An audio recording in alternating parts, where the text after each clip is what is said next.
Magandang araw Pangasinan, magandang araw buong mundo. Narito na naman ang mga balitang nakalap ng Pangasinan Watch.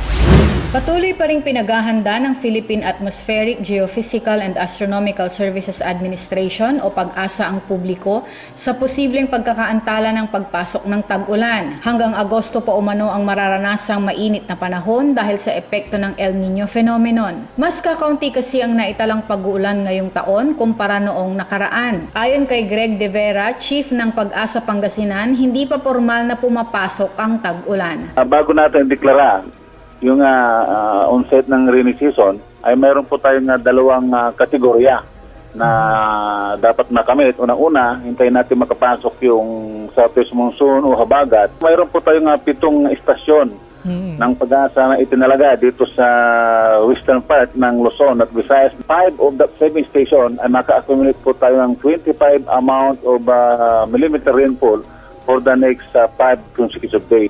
Samantala, nagbigay na rin si De Vera ng pahayag hinggil sa naitalang tornado cases kamakailan lamang sa bayan ng Bayambang at Asingan. Pag mainit ating temperatura sa umaga hanggang sa tanghali, ay nabubunga itong mga iba't ibang formation ng clouds na tinatawag natin CB clouds o cumulonimbus clouds. Ito po yung bukod tanging clouds na nag-produce ng mga thunderstorms na minsan may kasamang pagulan ng yelo, o di kaya minsan naman may kasama itong tornadong nabubuo.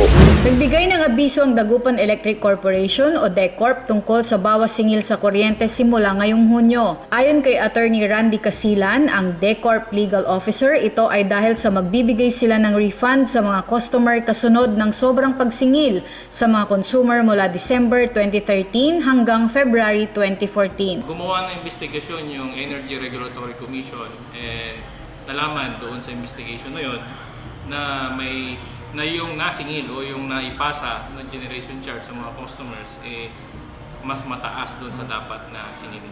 Magtatagal umano ng 2 taon ang naturang refund. Makikita ang paliwanag sa naturang refund kapag natanggap na ng mga consumers ang kanilang electric bill sa buwan na ito.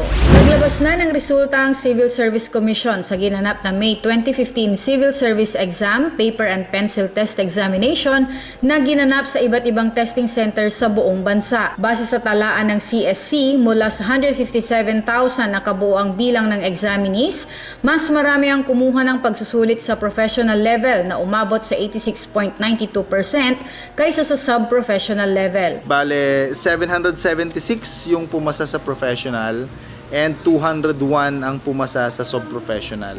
Isinasagawa ng Civil Service Commission ang Career Service Eligibility Examinations para sa mga nais maging empleyado o opisyal ng pamahalaan. Pag sinabi natin career positions, ito yung mga position na pwede kang maging permanente. Sabi nga nila, pwede kang may security of tenure ka pag pumapasok ka sa government service. First level positions, yung mga clerical positions, mga ganyan, ang nag-aantay sa mga sub-professional passers. Para sa mga nakapasa sa professional naman, first level and second level positions ang pwede nilang mapasukan.